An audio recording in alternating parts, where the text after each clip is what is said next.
Number 29, from beginning to end, took place in New York City between the months of October and November 1968. Obviously, I wasn't there for every part of it, but I can fill in any blanks because I know how these things work. And I know people who know people, so I can keep pretty good track of what transpires when I need to. In this case, since I believed there was more involved than a simple contract, I felt I needed to. The whole thing started with a simple robbery, which actually was not so simple. In pure coincidence, it started the night I finished number 28. Joseph Tiger Maresca is a pretty well-known numbers controller in the Bronx. For the uninitiated, the numbers is the biggest betting game in New York, and maybe in the nation.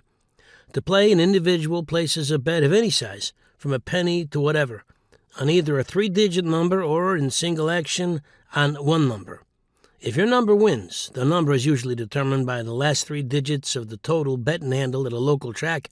The payoff is 600 to 1 on a 3-digit number and 8 to 1 on single action. The guys who take the bets off the people on the streets are the runners. The man in charge of the runners, that individual who collects from the collectors, is the controller. For example, Joseph Tiger Maresca. He's worked the same section, first as a runner, then as controller for maybe 20 years. And everybody knows him and everybody likes him. I've known him since I was a kid just getting started in the business. I know he has a wife and some children, and I know that basically he is a pussycat. In fact, I'm told he got the nickname Tiger because he's so soft, like a tall guy is called Shorty or a weak guy becomes Muscles. At one time, he probably was pretty tough. He had to be to work himself into his very lucrative position, but at this point, he depends more on the reputation of a man we will refer to as the Fat Man than his own dwindling muscle.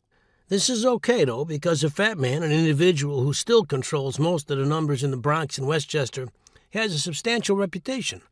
It is said he has planted more men in the ground than the National Forestry Service has put in trees.